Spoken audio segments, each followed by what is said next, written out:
Coming up next on the Wet Fly Swing podcast. Merle Haggard has a song, a really famous song called I'll Never Swim Kern River Again.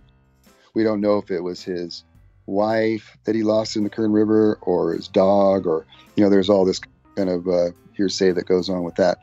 There's a Latin base there as well. And if you listen to like Buck Owens' music, he has like accordion in his music, and it has kind of like that Tex-Mex kind of a vibe to it, That was Guy Jeans on the place that created one of my favorite songwriters, the Kern River Merle and the Skwala Hatch, today on the Wet Fly Swing Fly Fishing Show.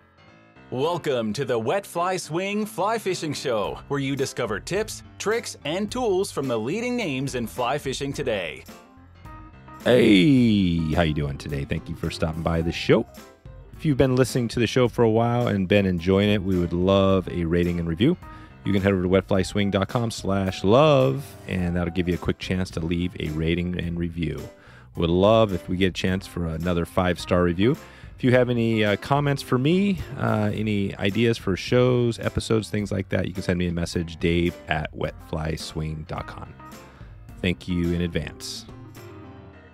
Togens Fly Shop. Superior quality products at an affordable price. They've got a killer YouTube channel you got to check out right now if you're interested in fly tying. And also, we've got Togens Trivia Night going on right now. That's wetflyswing.com/trivia to find out what the question is and to submit your answer and get some free Togens swag. Check it out right now. Head over to Togens and check out their channel and see what they have going. Togens. Fairflies creates ethically sourced premium fly tying materials with their 5D brushes. You simply tie better flies faster. 5D brushes contain perfectly proportioned materials to tie amazing streamers, bass, and saltwater flies. Fairflies also creates intentional supply chains so you can change the world with every fly you tie. Head over to wetflyswing.com/fairflies right now. That's FAIRFLIE. Fairflies. Guy Jeans is here to take us on a ride up and down the Kern River. We dig into the Skwala Hatch. We get a little background on the golden trout, and this is the actual golden trout. We talk about this is like the home water, the home area, the home range for the golden trout. We also get a little insight into Guy's music background. He plays live music. He's got a very unique, cool chunk of music. We've got some stuff in the show notes for you as well today. Another fly fishing podcast.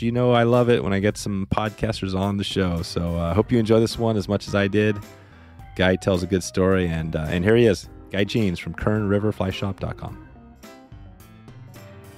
How's it going, Guy? Awesome, man. It's going great.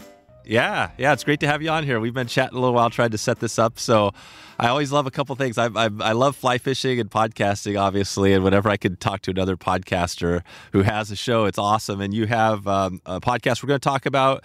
You have a fly shop. You're down in the Kern River area. You've got a bunch of things going on. We're going to dig into all that. Before we get into some tips on fishing and golden trout, talk about how you first kind of got into fly fishing quickly here, and then we'll take it into your shop. Sure, man. I'm a musician, and I grew up in Ventura, California, and I have a ska band. I'm still playing music and stuff, but I also was a fly fisherman in Ventura, fly fishing in the surf and the local streams there. And a friend of mine told me about this place. It's about 3 hours from Ventura called the Kern River, and this is when we were pretty young. And so he told me, it's great, man. There's some trout up there, and it's a great place. And so I drove up. In my truck by myself and checked it out, and just fell in love with the place. Fished it for a long time, and then I noticed that there wasn't a fly shop in the area, anywhere in the area for miles. There was no fly shop on the river, and I had this. I guess you could call kind of a dream of opening up a fly shop and guide service. And I just went for it, man. And it's been 20 years now. Wow. Just like that, 20 years. Yeah. And so we've had the shop for about 20 years, and it's been a great experience. I've met some of my best friends through the fly fishing world. Lots of great clients. It's been an amazing journey for sure. And before the fly shop, did you have any connection to kind of the fly fishing industry and all that? Not really. I didn't really have any kind of connection. I just was fly fishing. And there's a great fly fishing club in Ventura called the Sespe Fly Fishers, and they were real instrumental in getting me started when I was younger. Tying flies and building rods and casting and all that kind of stuff. And a lot of those guys are gone now, but they were real instrumental in getting me started. And they're still rocking it, still getting people into fly. Oh, good. And what's the? I saw that on the ska band. What is a ska band for those that don't know? So ska is a form. It's almost like a form of reggae music. And, nice. It's got an offbeat rhythm. My band has horns in it, so we have trumpet, trombone, and sax, and then guitars and bass and keyboards. Oh, wow. I'm the singer, so it's a big band, but it's a lot of fun. If anybody knows like of the bands like the Specials or the English Beat or any of those kind of bands from England way back when in the 80s and stuff like that, we're similar to that, but more I guess California influenced. Yeah, that's great. We'll circle back around at the end and talk a little more. I always love to dig in a little on music. Absolutely. If we have a chance. So yeah, we'll dig into that. But today we're going to talk, the Kern River is another name that comes up a lot. Maybe we can just start there, kind of where you're at. Where is the Kern River in California? And then we'll dig into some fishing. Yeah. So the Kern River is in the Sierra Mountain Range. It's in the Southern Sierra Range. It's about 3 hours north of Los Angeles. So if people come to visit from other states, they'll usually fly into Los Angeles and then drive north to the Kern. And it's about an hour east of Bakersfield, if you can figure that out on a map. And the river is about 170 miles long, which a lot of people don't know. Oh, wow. Yeah. So it's pretty long. That's a lot of miles, right? Yeah, man. A lot of fishing miles. And you guys, and we're going to touch on, maybe we'll dig through a few like the seasons here in a bit, but what are the species when you're thinking out, throughout the year that you get excited for there? Yeah. So that changes with the seasons for sure. So the most popular fish that people come to fish for is, there's two. There's the native California golden trout, and we have those in our area. Then we also have another native species called the Kern River rainbow. We actually have 3 native trout in our area. So we have the golden trout, the Kern River rainbow, and the little Kern golden trout, which is a separate species. And people come from all over the world to catch the golden trout mainly. But it's a pretty neat fishery in that we have 3 native trout in our area. And the golden trout is unique because it looks pretty cool, right? Different from a typical rainbow. Yeah, they consider the golden trout one of the prettiest trout in the world. It's just got this real golden yellow color, and they don't get very big, so you're using smaller rods. I like to use a 1-weight or a 2-weight, and it's mostly all dry fly fishing on small streams and the South Fork of the Kern, which is where they reside. Gotcha. Okay, and you just got back from a trip. Where were you at on this permit trip? Oh my gosh, it was unreal, man. We went to Xcalak, Mexico. There was 10 of us, and we just had a blast.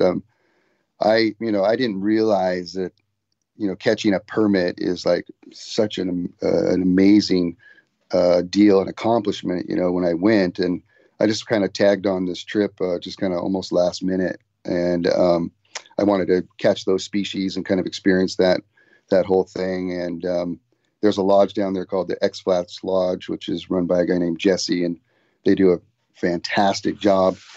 But it was pretty cool, man. I caught a permit on my first day, which was kind of unbelievable. And it was just neat. It was a great experience. Learned a lot. The water, the people, the food. I mean, if you guys ever get a chance to go down to Xcalak, Mexico and fish for permit, bones, barracuda, snook, Ravel, all these different species, it's a hoot. Wow. What was it? What was that first permit like for you? If you take us there. It was funny, man, because the guide, his name was Pio, And when you catch a permit, he gets out a conch shell and goes, doo-doo! Oh yeah. Yeah. That's It's sweet. super funny. And, but he was so stoked. There's two guides on the boat. There's a guide, the main guide, and then there's a junior guide, and the junior guide kind of looks for fish as well while you're on the ponga. And they were out of their gourd. They were so stoked. Way more. I was stoked, but they were just completely jumping up and down and putting their hands up in the air and stuff. It was really cool. And then he did that conch shell. Doo-doo! Yeah, that's really cool. Yeah. Nice. Well, let's touch on a little bit on the Kern, and maybe we'll get into some bugs and some fish and stuff like that. But let's take it to say June. Say you're thinking early June. What are you kind of getting prepared for during that time of year? Yeah. So not only do we have the trout and the cold water species, but we also have the lower Kern, which is below a big giant lake. It's a tailwater called the lower Kern. And so we will focus on smallmouth bass and largemouth bass in the river, which is super fun. The reason we do that in June is because we're experiencing high flows from the snowmelt in the Sierra. The Kern River, the upper Kern River, which is above Lake Isabela, if people can picture that, is about 70 miles long, and it runs all the way up to Mt Whitney, and it flows from north to south. It's the only stream that flows from north to south in the Sierra Mountain Range. But if you can imagine a big giant canyon and all the snow melting, it flows into this big canyon, the Kern Canyon, and we get giant water usually in June, and there's big rafting outfitters that are in town. Right. They're doing that whole thing. So we're kind of forced when that happens to fish small creeks, which are filled with native trout as well. And then we're also have the opportunity to fly fish for carp in Lake Isabela, which is a really great fishery for carp. In fact, it's so good that we have a carp fly fishing tournament called Carp Fest in May, which is a super fun event. And but we have that going on in May and June, and then we're also fly fishing the lower Kern as well for the smallmouth and the largemouth, usually at that time frame.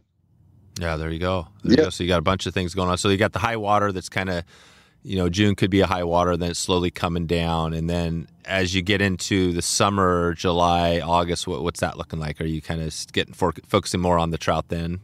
Yeah. So, we're usually on the upper Kern fishing for trout, usually year round, except for May and June, usually. It just depends on the snowpack. Like this year, our snowpack isn't that big. So we're not expecting big giant flows like normal years. We didn't have that great of a snowpack this year.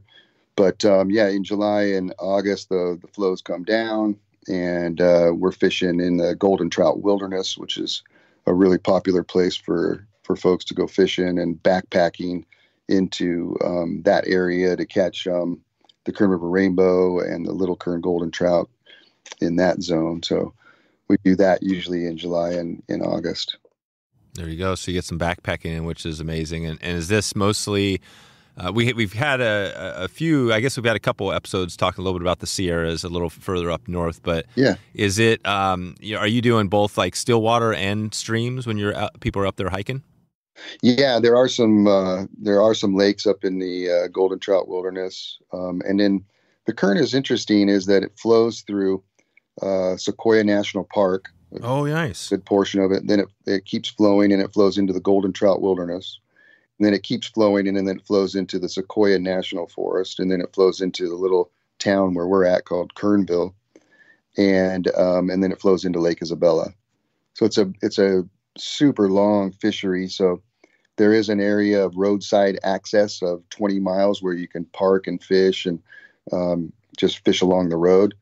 But most of the upper Kern is either hike-in or horseback ride-in, backpacking type, wilderness type experience, which is really cool. So there's about 50 miles of that. So a lot of people like to do that. Oh, wow. Are there outfitters up there doing things like that with like, horses and stuff like that? Yeah, there are. There are some pack stations in the area that take people back in there for multi-day trips. And then we do my outfit, we do 4x4 trips where we have a full outfitter camp where we take people in by 4x4 to the South Fork of the Kern to fish for golden trout. And we have a full camp back there with a chef and tents and oh wow, pretty luxurious for camp. That's cool. Yeah, you guys are doing. Is this kind of we kind of joked about this in the past, but like overlanding, right? That's kind of what this is like. Yeah, same gear, right? Totally. Yeah. Yeah. And that's a lot of fun for folks that want to, I guess, glam camp or whatever they call it, glamping. Yeah, glamping. Yeah, yep. And it's just it's a real nice experience for folks that wanted to have comfort back in there. That's sweet. Yeah, it seems like there's a lot of diverse places around around the country, obviously, but California is pretty like diversity, right? Lots of things to do, and you can fish year round. That's the other huge bonus, especially you guys down south. I mean, it's how is that looking down there? Because you've got obviously it's not super, it's hot down there, right? How has that been? Has it been pretty okay, or is it getting kind of crazy down there? No, it's our hot season is usually July, August, and part of September. Yeah. And usually like today, it's like, here we are in April, so it's like 50 degrees, so the fishing on the upper Kern in this section here where we're at on the Kern River is, fish is really good up until, May. So like March and April is a really prime time to fish. We have our salmon fly hatch is usually early. So we have, a great salmon fly hatch usually in March and April, along with, a great mayfly hatch of March browns. And so that's a really popular hatch or hatches that people come up to fish. Sure. Right. So yeah, and you guys have the hatches. That's nice. And the golden trout. I think that would be a good one to dig into here a little bit, since it's a popular. I've never caught a golden trout, you hear about them, and obviously they're native there, but there's some other places in the country, I think, right, where you can find goldens, probably where they stocked them. Yeah, it's interesting. They've taken, some of our golden trout and they've put them in different states. I believe Wyoming has some. Mm-hmm. Montana has a couple of lakes where they're at. And then I think some other places have them too. But in some of those places, like in Wyoming, I've heard that they've gotten really big in some of those backcountry lakes, which is kind of cool. But yeah, the golden trout, it's a lot of fun. It's mostly, I'd say 99% of the time we're dry fly fishing for them, Yeah.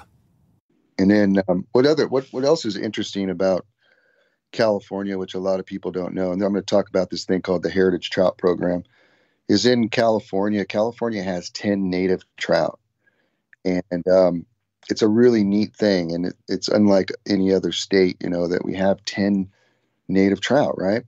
So, 3 of them reside in this area, the Kern River Rainbow, the golden trout, and the little Kern golden trout. And the California Department of Fish and Wildlife have this program called the California Heritage Trout Program. And if you catch 6 of California's 10 native trout, they'll give you some prints of Joseph Tomerelli, the artist. So these beautiful prints. And it'll say your name, such and such has caught these fish, and it'll have the 6 fish that you've caught and your name. And it's a really neat little program. So people travel all over California to catch, all 10, but you don't have to catch all 10. You can just catch 6 to get this little Joseph Tomerelli prints of all these species, man. It's pretty cool. There you go. That sounds like similar to what they call it, the cut slam, right, down in, I think, some of the other Western states. Yeah, for sure. I'm going to read off, I can't remember them all, but I'll tell you all the 10 native trout. If you don't mind. Yeah, go for it. So we have the Kern River Rainbow. We have the little Kern Golden Trout. We have the golden trout, which is actually California's state fish. We have the coastal cutthroat. We have the Goose Lake Red Band. We have the McCloud River Red Band, which is a pretty famous rainbow. Mm-hmm. We have the Steelhead Trout.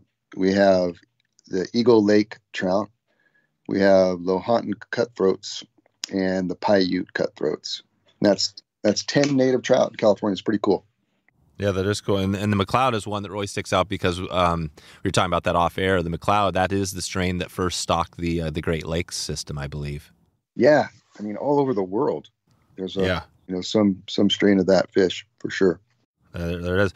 Well, let's start on the golden trout. I want to dig into a little bit just on some fishing and talk about it. So if you're planning a trip and you said the best time is I guess the best time would be soon, whenever the water, could you fish it like right in April, like right now, April, May, June? So there's two forks. There's the North Fork of the Kern, which flows into Kernville, which comes down from Mt Whitney, 70 miles down to our town. And then the fork that the golden trout live in is called the South Fork of the Kern. And the South Fork of the Kern doesn't really get blown out. So you can fish it as soon as the road's open to fish up South Fork of the Kern. You can go up and fish it. It's actually open now. You can go up there and try to catch a golden trout up in that zone. So another interesting thing that has gone on the South Fork of the Kern is they mistakenly introduced brown trout into the South Fork of the Kern. And so a bunch of groups have been, trying to eradicate the brown trout in there, which I don't think they'll be very successful doing because they're pretty dominant in there.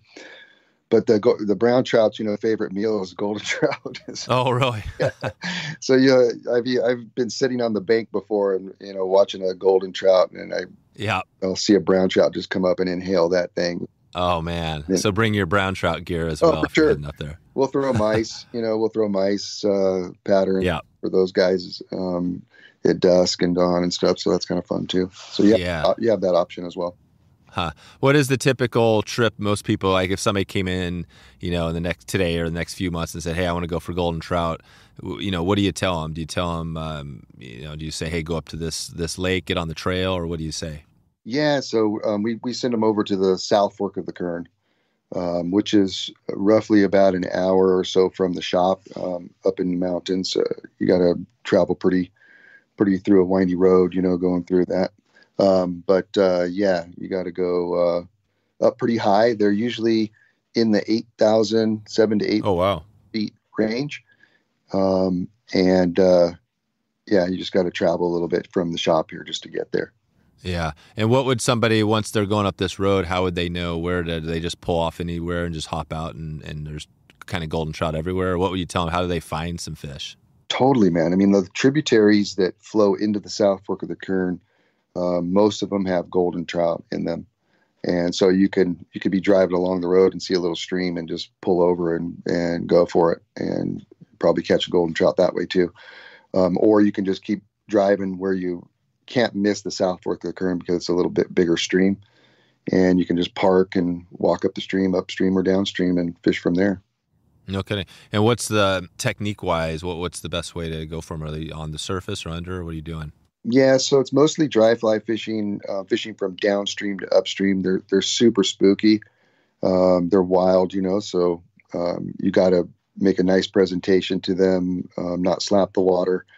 That sort of thing. So you want to cast from downstream to upstream and not try to line them. That's mostly what people do is they'll cast and line them and then off they go, So the presentation is pretty important. Doing a reach cast. So your fly floats over the fish and not your line. That sort of. Mm-hmm. Yep. And what is the hatches and things like that? Is it pretty much you want to have a full box of, I guess depends on the time of year, but what would you recommend? Let's just say they're going to be either going out here, now between the next 3 months. I laugh because, I've been in situations where the fish are so they're not spooky, way up high in some areas, and so you can sneak up on them and maybe throw in I've even thrown in like a piece of a leaf.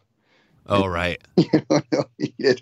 But in some areas they're pretty weary, so you gotta be pretty good on the fly selection. So typical flies that we'll use up there, your stimulators, smaller stimulators, parachute Adams, royal wolves, ants, stuff like that. Yeah, gotcha. So standard stuff, and it's not necessarily just have a normal dry fly selection and okay, so and it sounds like it's pretty much it's not going to be super heavy pressure wise. You kind of just go find a spot that looks good and then jump out and find a little pool and give it a cast, right? Yeah, it's not heavily pressured at all. Oh, nice. Yeah, you can get lost up there and just, I mean that in a good way, go up the trail and just, have your own piece of water for miles for sure. Yeah. And you said the gear wise, it's just take a real lightweight rod. Yeah. Super light, 1 weight or 2 weight or 3 weight, something like that.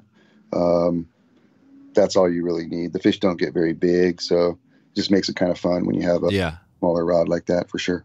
What is big? What would be a big golden trout? 15 inches. Oh yeah. 15. Yeah. I mean, usually, normally, normal rainbows, a 14, 15, 16 incher is usually the best fighters, but but that's the end. That's a big fish. That's an older fish too, right? Totally. But, most of the time you're going to catch between, 6 to 12 inches. Yeah. 6 to 12. Right. Yeah. And that's just a result of basically they're high up in the elevation, so there's not as much food. That, and there's so many. Oh, right. In my opinion, there's just, there's so many of them, and they're just competing all the time for whatever falls into the stream. With over 40 years of experience in coffee, the Anglers Coffee team and Joe, they got it going right now. Their only main goal is delivering excellent coffee to every single angler. Hope you get a chance to check out Anglers right now. They are responsibly sourcing products from farms using sustainable growing practices. They roast and ship their coffee within 48 hours to assure freshness as well. Right now, you can still check out the Artist Series. When you buy the Artist Series with Derek DeYoung on the bag with his cool art, $1 goes to Casting for Recovery. With a blend for every taste, a dry dropper on the go, and everything else, it's good to go. I actually tried the dry dropper recently, and it was tasty and easy. Basically, pour out 8 ounces of hot water, drop that thing in there, swish it around, pop it up and down a little bit, and keep it there a little bit longer if you want a little stronger brew. The easiest way to get coffee on the go.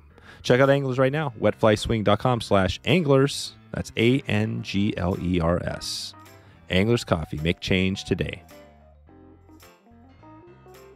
Okay, so you got the golden trouts, and you mentioned the carp and the bass down below and the tailwater. So what other species are you thinking about throughout the year?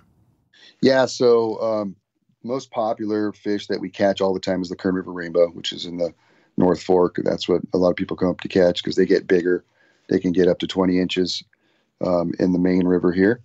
And then I like, personally, my favorite is fishing the smallmouth on the lower Kern. That's kind of my, I catch a lot of trout and guide for a trout all the time. So I like to do something different. So I'll head down to the lower Kern and fish for smallmouth and largemouth down there using bigger flies, bigger rods, that sort of thing.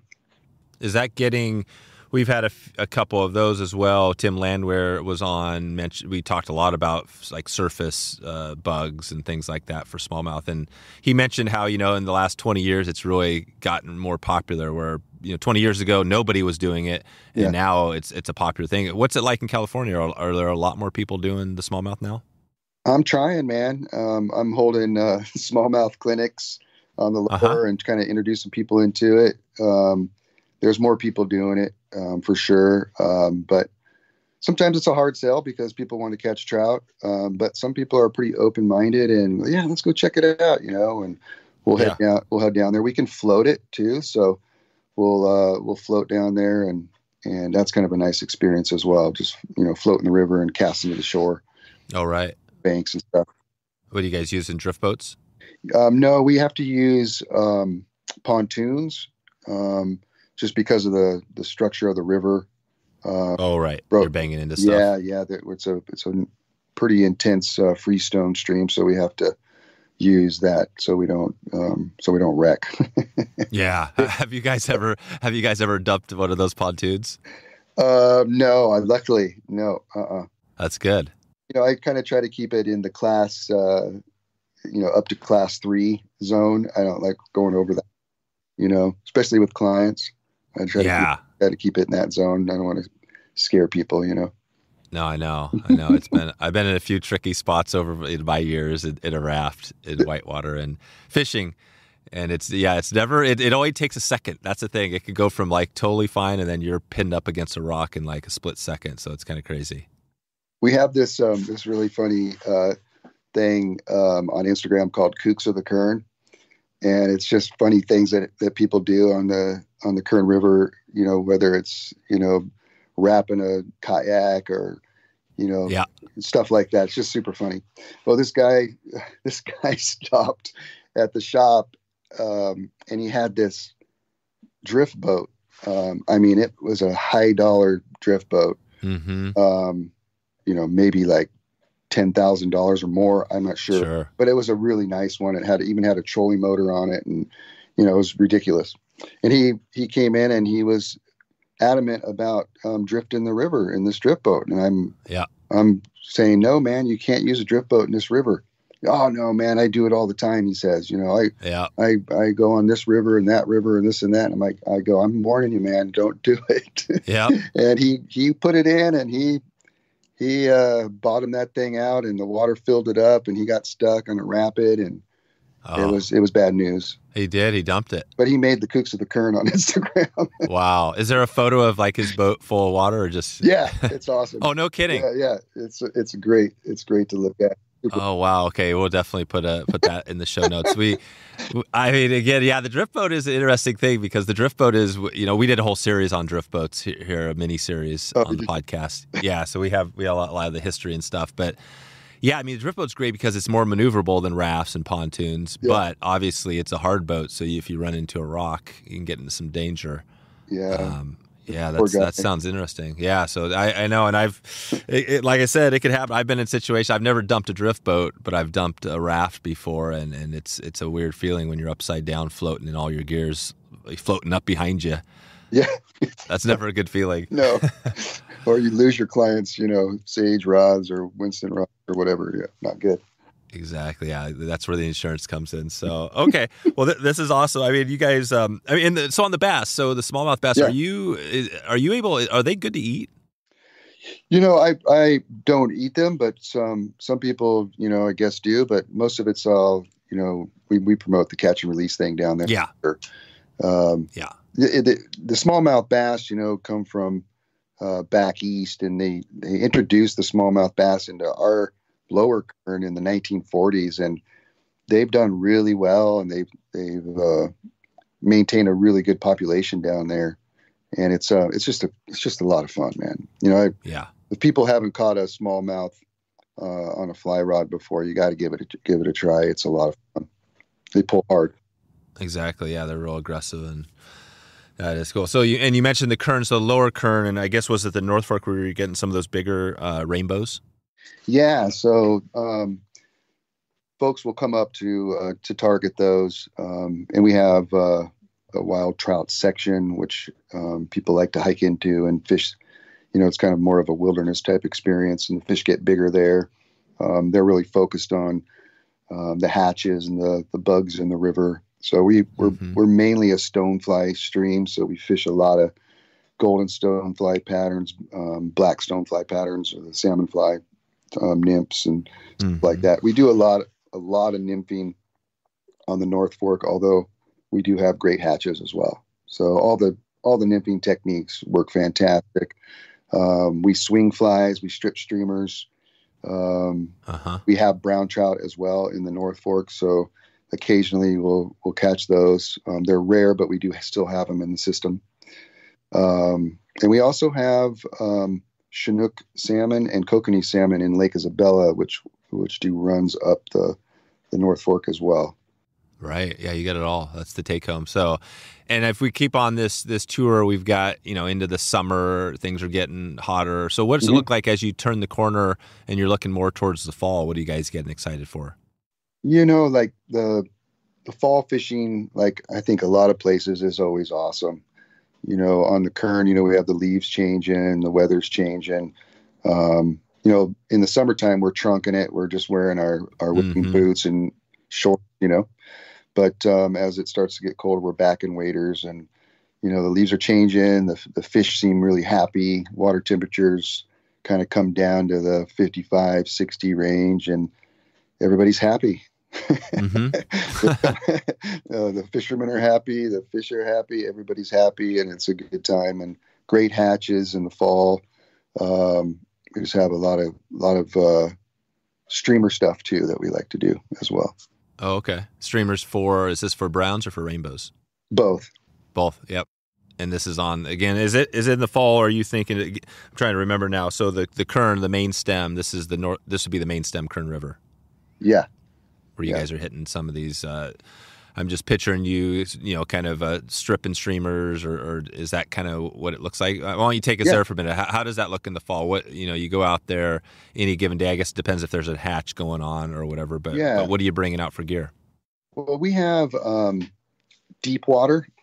As well as really shallow water. So a lot of the times when I'm guiding, I'll have, 3 rods with me and all set up with different techniques for my clients. But also I'll have people when they come in the shop, I'll make sure you bring another rod with a different technique because, there could be a hatch at any certain time, or you may want to, fish up through a section, a 100-yard section and then turn around and fish your streamer or wet fly and swing it down through the same section, so, and you'll pick up fish with all the different techniques for sure. So it's all there. Yeah. You guys got it. I mean, essentially the diversity is there. What are the hatches? Just take us there in the fall. Is it kind of normal stuff? You'd be thinking lots of caddis and mayflies. Yeah. Mayflies, all the caddis, that the caddis are kind of like the main thing that we're doing. Then we also have tricos, which later on in the season, but it's all the major ones that you'll see, especially caddis. That's kind of a big one for us in the fall for sure. If somebody was coming up there, and I mean, obviously the best thing would be to swing in the shop. If they couldn't get in there, where would you direct them to get some information as far as hatches, where to go, things like that, on if they're coming up to that area? The resource that we have, at the shop, we actually have fishing reports at our website, kernriverflyshop.com, and people can go on there and get information. Call in the shop too. Everybody that works at the shop, all the guides that work here, all really friendly. We'll give all the information that you need to have a wonderful day on the stream. Fly selection, whatever you can, whatever you need, basically. But our website is probably the best source for any information on the river. For that includes the podcast, right? You guys have this podcast going? Yeah, and love to have you on it too. Yeah.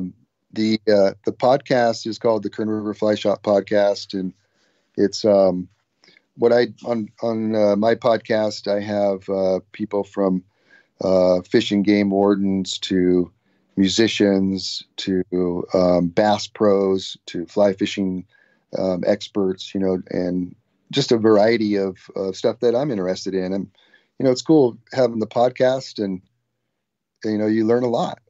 Yeah. Pretty cool, man. I'm really enjoying it.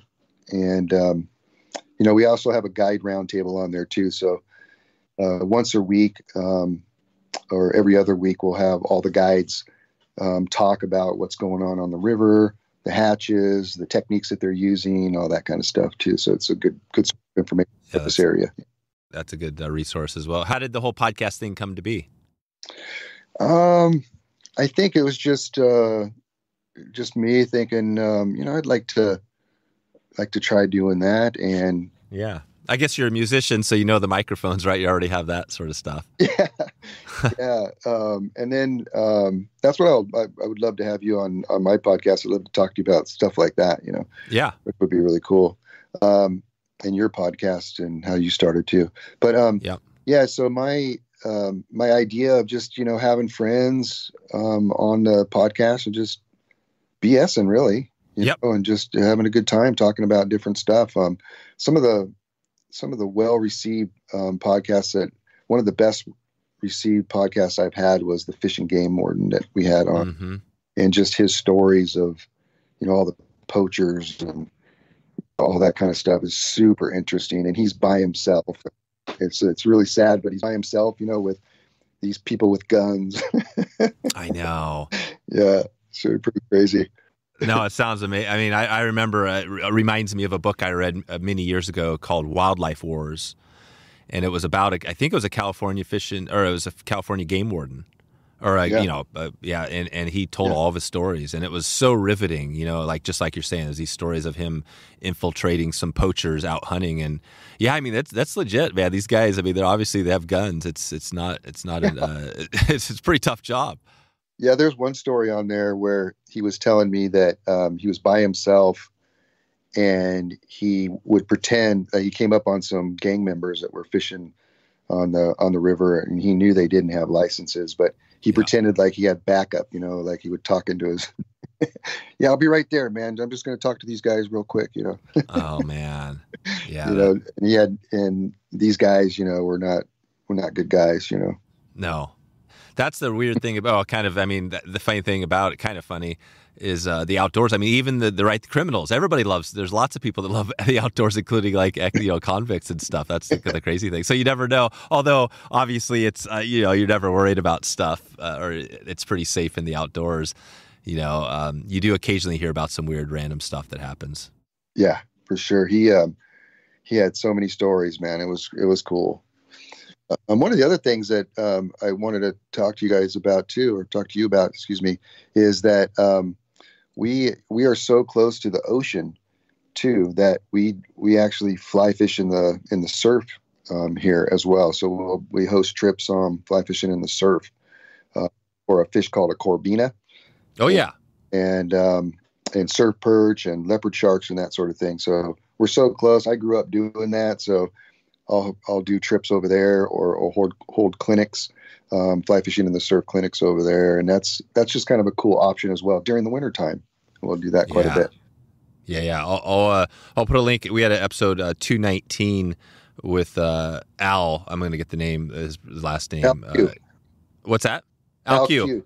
Yeah. Exactly. Yeah, he broke down, he went into a lot, but focused on corbina and surf fishing. So yeah, we did one there. That was interesting because I hadn't really heard much about that, and apparently, he's even got a book on it too. So that's really cool. Is that another thing that's kind of like bass, getting more popular as you go? Totally. Yeah. It's a lot of fun. I mean, it's hundreds and hundreds of miles of California coastline, and you've got so many species that you can target. The corbina is kind of like the prize. That's like catching a big brown or rainbow trout, in the fly fishing the surf world. But these fish, they'll come up on the beach and you can see them, sight cast to them, and you're using crab style patterns. It's really cool, really fun. Yeah, that's really awesome.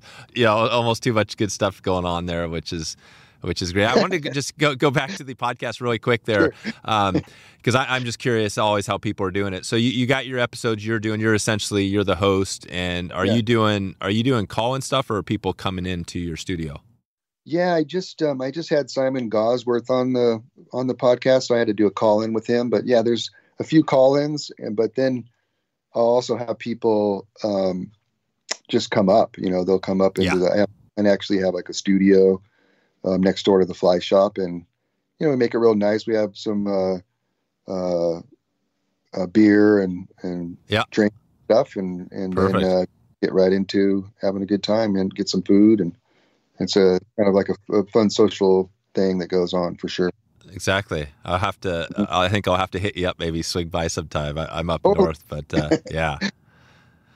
Awesome. So, and you guys are doing, and what are you, I'm just curious, like on the back end stuff, how are you hosting it? Who's your host for the podcast? So I am doing, I'm on Waypoint TV. Oh yeah. They're taking care of it. Yep. Yeah, they're doing that. And then I'm also on Anchor. Are you talking about Anchor. The back end that way?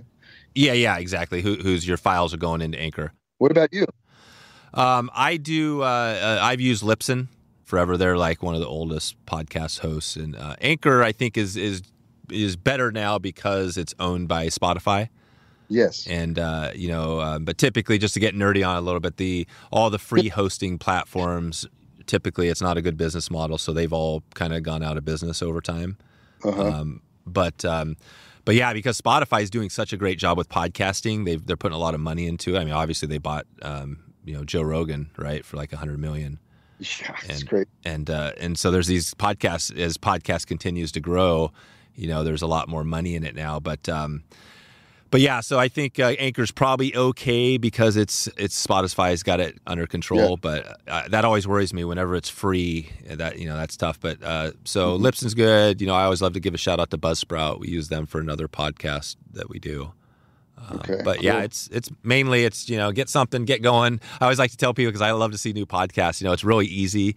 The barrier to entry is pretty easy. You can just get out and do it. Don't worry about all the tech. Just grab your phone, whatever you have to do, and just do it. Yeah, and I mean I'm learning too. Just it's a constant thing of learning how to do it, and it's which I like. I like that kind of stuff. Yep. So you're going to keep doing it. The podcast is that like a weekly show? Yeah. When I went to Mexico, I wasn't able to do one, but yeah, it's, I'm trying to keep it that, at least once a week or every other week if possible. Nice. What's coming up? What's your next episode? Do you have that in the bag? Let's see.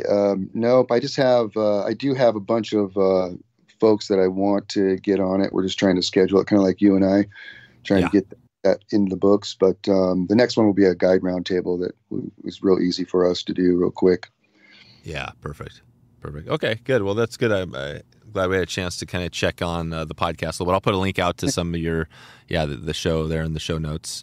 Thanks. What else did we miss? We're taking it out into the year. I guess we go into the winter really quick. If you head into say that December, January, February, is it still fishing great down there? Yeah, so we're year round, and it's a kind of a water temperature game for us here. We find that once the water temperature goes below 40, that things just are shut down on the upper Kern. So once they get below 40, it's pretty hard to catch the Kern River rainbows.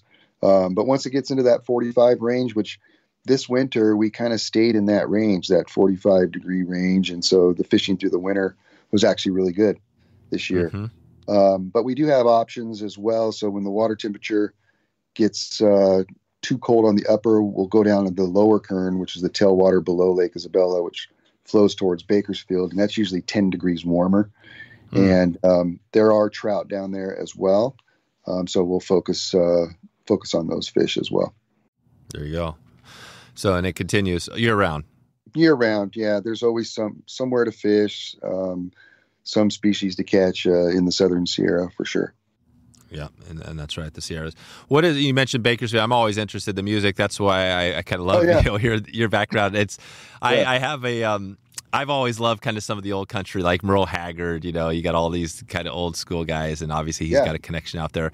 What is that scene like? Is the music scene for you? I don't even know, Bakersfield, whatever. Describe the scene out there. What's that like?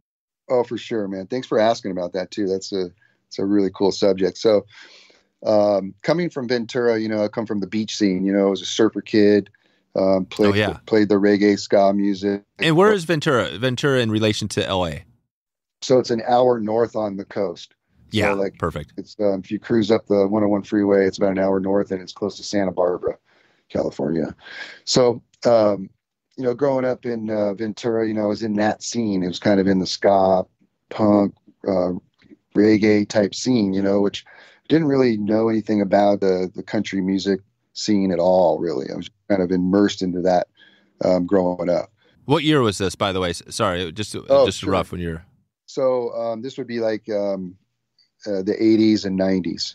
Yeah, 80. Okay, perfect. So when I was, in high school. And yeah, so you're right in that era, just for people, for the youngsters that don't know. I mean, you got 80s, which is like really rough time for country, kind of, you had this weird period.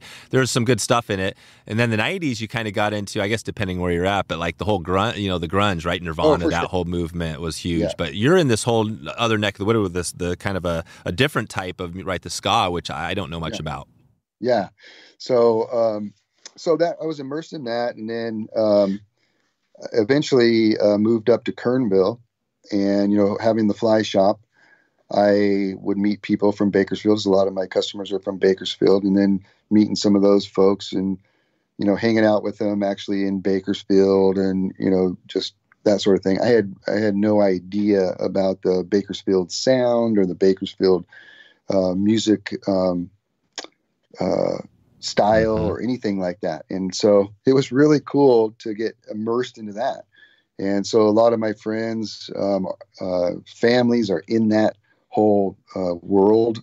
And, it just kind of was interesting to go and listen to these bands. Some great bands, country bands have come out of Bakersfield, Dwight Yoakam, Buck Owens, Merle Haggard. And they even have a venue there called the Crystal Palace, which was owned by Buck Owens, but all the country acts will come through this thing. They say it's like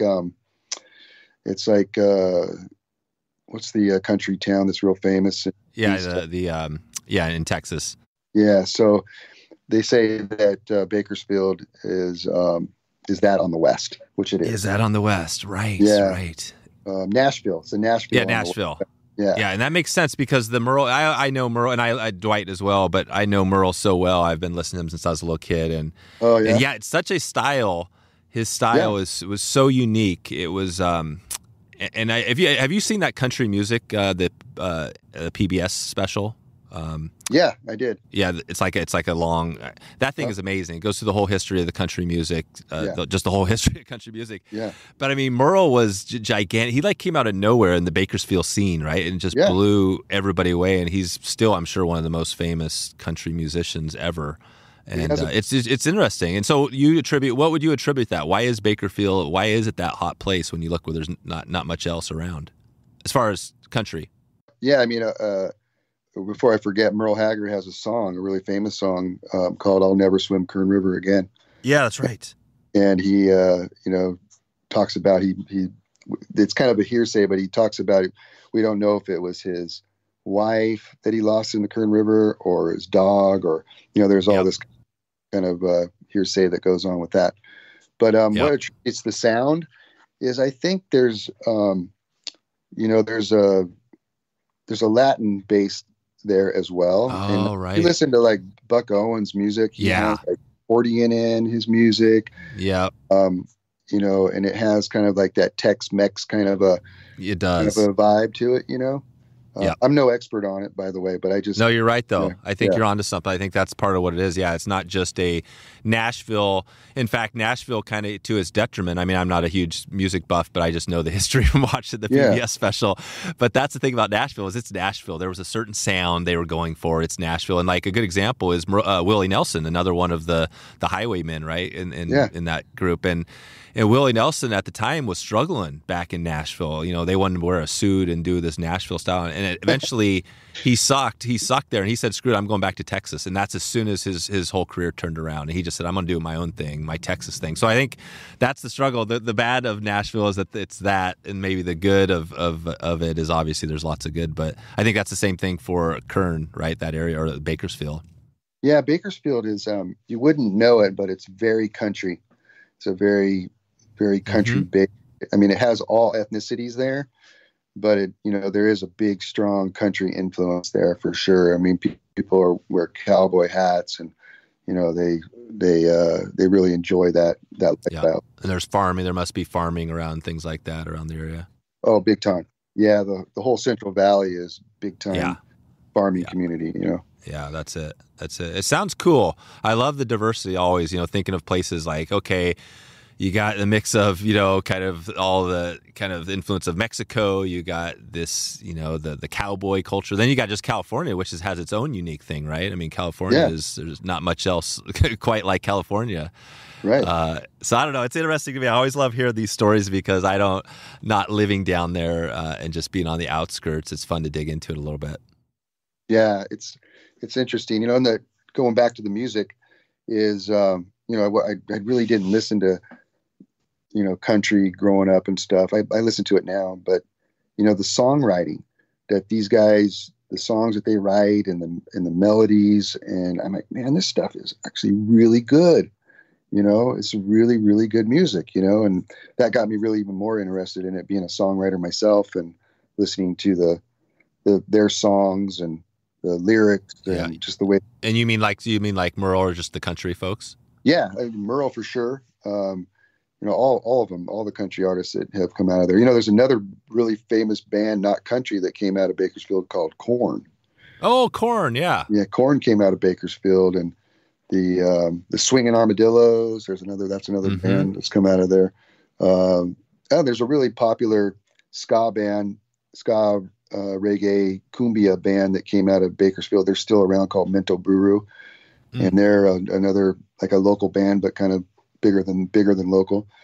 But there's so many, and there's such a variety of musical styles in Bakersfield. You know, it's pretty cool, really cool place. Quick question: have you ever been out and about and passed up a body of water and just wondered, was there a fish? Is there a fish in that little body of water? Well, there's a lot of times that happens and you kind of bypass it. Well, right now, Reyr Gear is going to assure that never happens again. The rod is a blend of traditional Tenkara styles and is what you might call the Holy Grail fly rods. It travels small, and it also casts super great as well. I've been casting this bad boy. It actually doesn't have guides. You got to check this out right now and see what's going on. No guides. You can actually telescope it out like a lightsaber. That's my claim to fame. If I had to choose one word to describe this, I'd just say efficiency. Great rod to complete your quiver. Head over to reyrgear.com right now to check out this unbelievably unique rod and find out what this rod looks like. Check it out right now. That's reyrgear.com. You support this podcast by clicking through that link over to Reyr Gear. REYR gear.com. Right on. Well, this is good. I'm just kind of thinking out loud a little bit here. I mean, your music is interesting because you're a musician. We just had actually an episode with Eeland Stribling. I'm not sure if you heard of him, but he's out in Colorado, and he's a stand-up comedian and a fly fisherman. Awesome.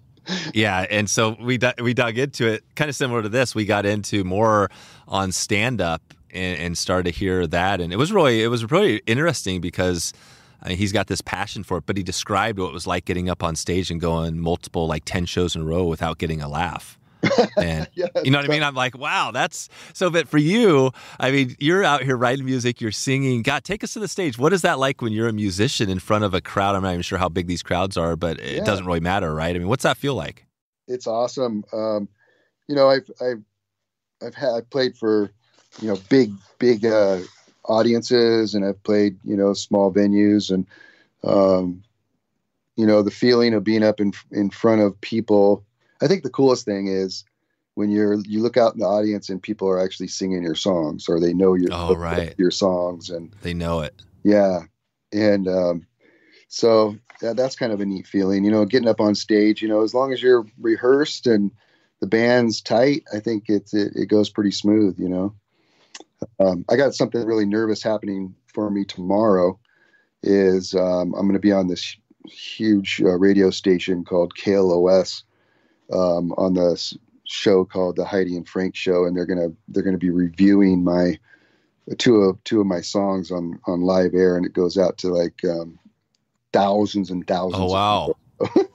They're reviewing, so they're gonna listen and be like, would they give their take on it? Yeah, so it's a show called Stay or Go. So. Oh my gosh! People will call it and say, "Hey, it sucks."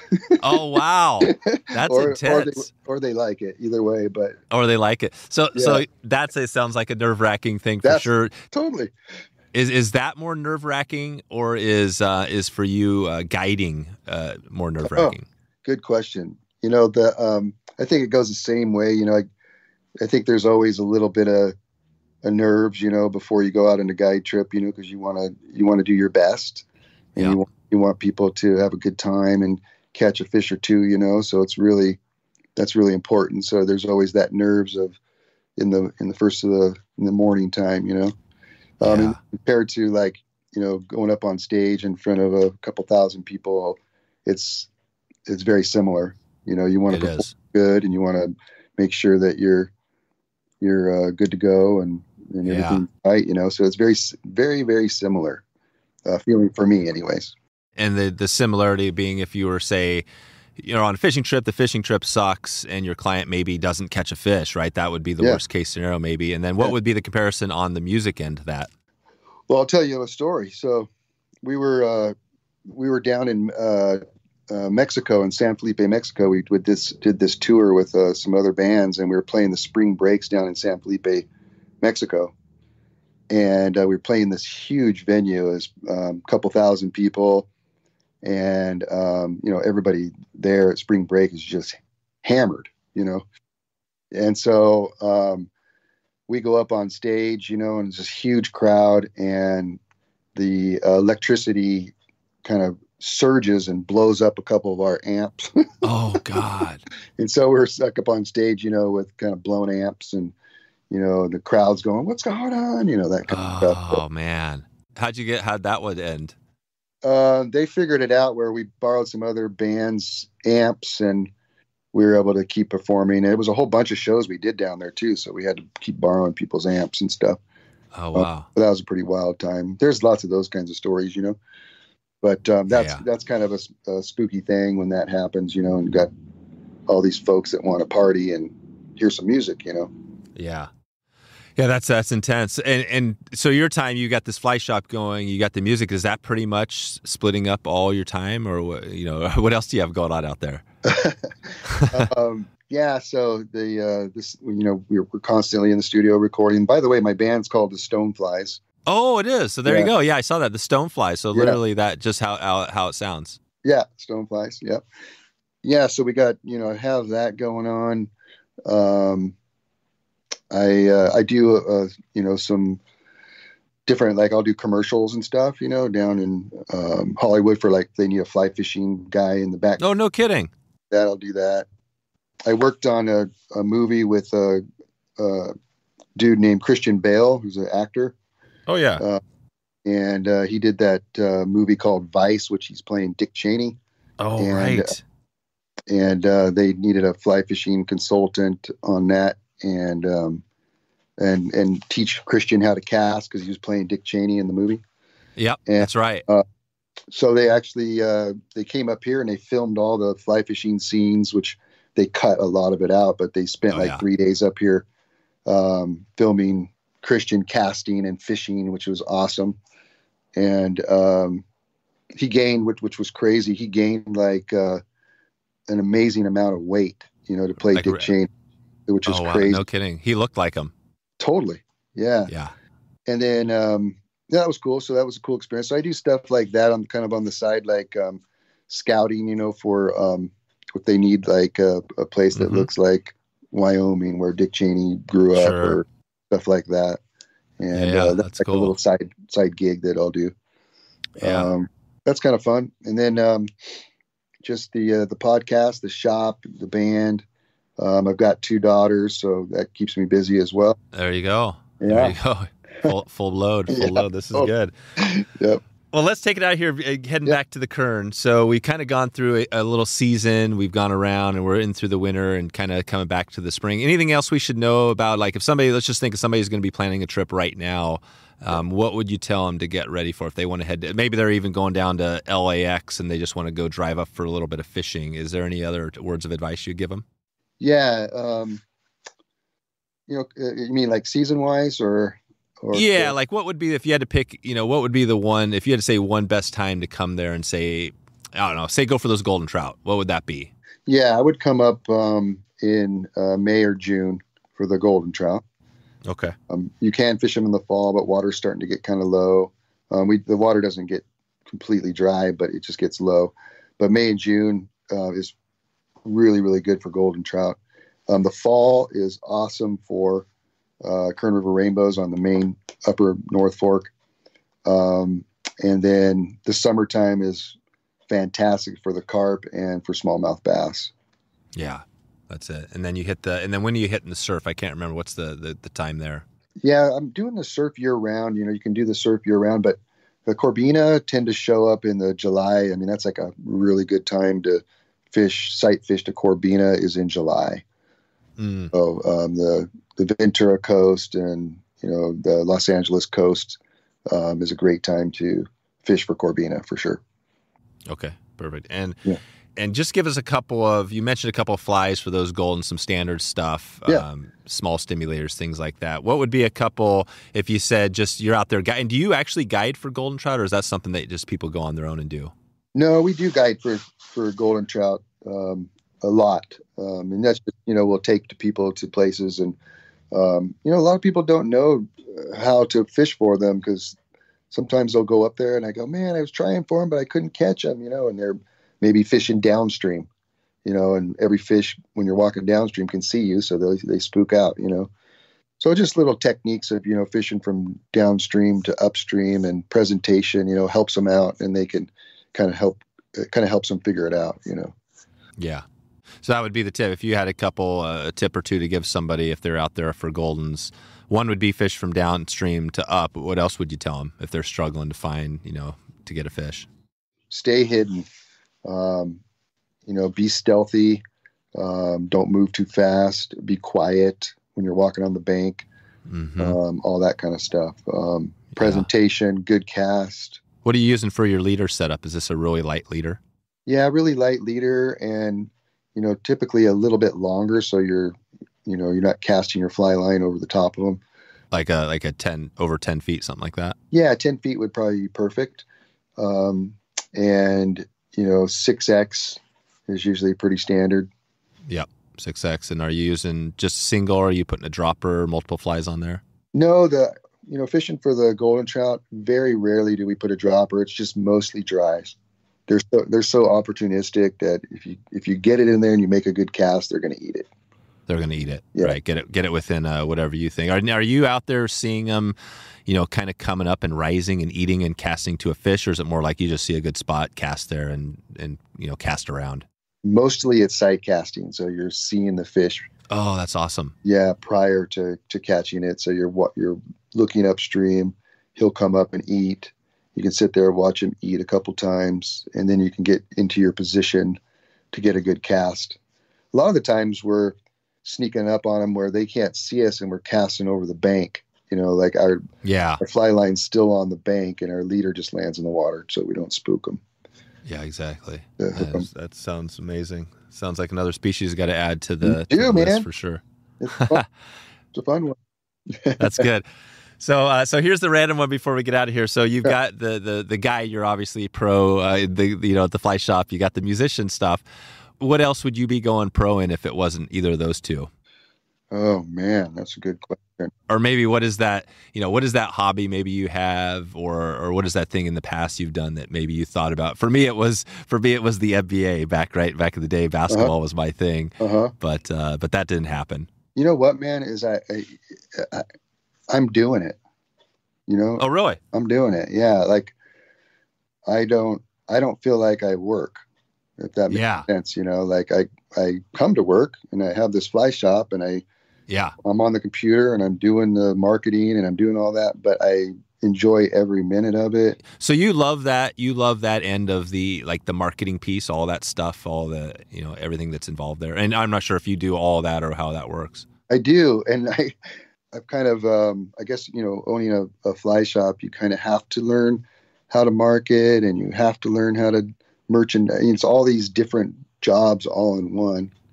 Yeah. And it's been, learning experience for me, but I actually like the marketing aspect of it, and I'm getting better and better at it. But I'm always learning. I'm always studying, how other people are doing it. And I'm like, oh, that's killer. Yeah, that's super smart, man. How they did that. And not just with fly fishing, but other businesses and stuff. So I'm really interested in that aspect of it. I've hired some guides that work at the shop, and I'm not guiding as much anymore. So I'm guiding, but not, like I was every day before. Now I'm just kind of, those guys are guiding, and I'm concentrating more on the business side of the fly shop, which I'm enjoying. It's hard to run a fly shop and guide at the same time. Yeah, that's hard. Yeah, that topic has come up a lot over the years. Even when we first started, people saying, you get in it to do that, but then you actually do the shop and you find yourself kind of almost, some people would say, stuck in the shop. But if you love the shop, then I'm sure you're not feeling like you're stuck. You kind of love doing it. What would be for you if you had to give somebody a tip of, say they have a fly, maybe they're a new fly shop owner, what would be one thing you would tell them to maybe help them? Love it, man. Love the questions. I've heard folks say, I'm going to retire and I'm going to open up a fly shop. Yep. No, you're not. No, you're not going to retire. Like, the guys that work for me and lady that work for me, they can't believe how much I work. There's, some days, like yesterday, I was in here for 15 hours I was at the shop, but yeah.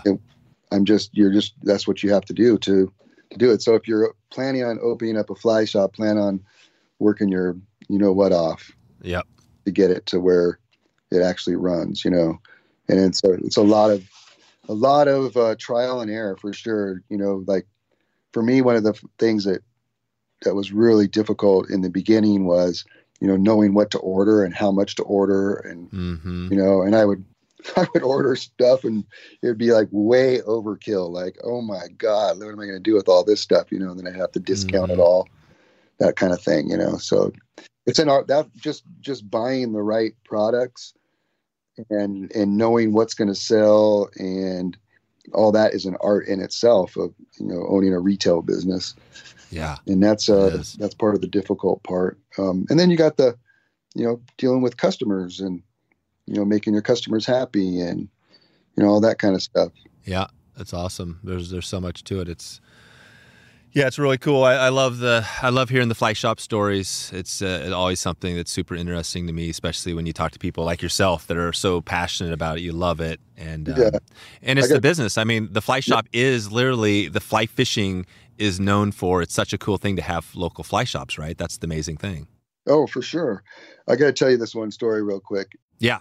There's time, but I was we started the podcast and it was pretty funny because I got this idea from another fly shop, and it was cool because on the podcast we start talking about, these people are coming in the shop and, they'll ask all this information and they don't buy one thing.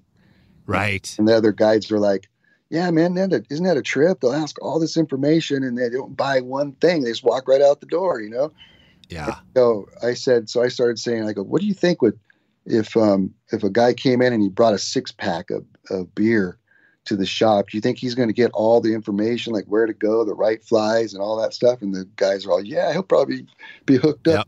Yep. Right. So the next week I filled up the refrigerator in the studio. I filled up the refrigerator in the shop. I mean, we had all these incredible beers, from different breweries that came up and where people were given to us. It was amazing. And so we're still very stocked with beer, put it that way. So I love that you're going to the beer, because that, if everybody knows that have listened to this, they know that's one of my, a good IPA is my sweet spot. What's your beer if you had to pick? I know California has some good brews. Is there one you'd give us here? Okay. So we have, I'll have to get your address, so I'll send you.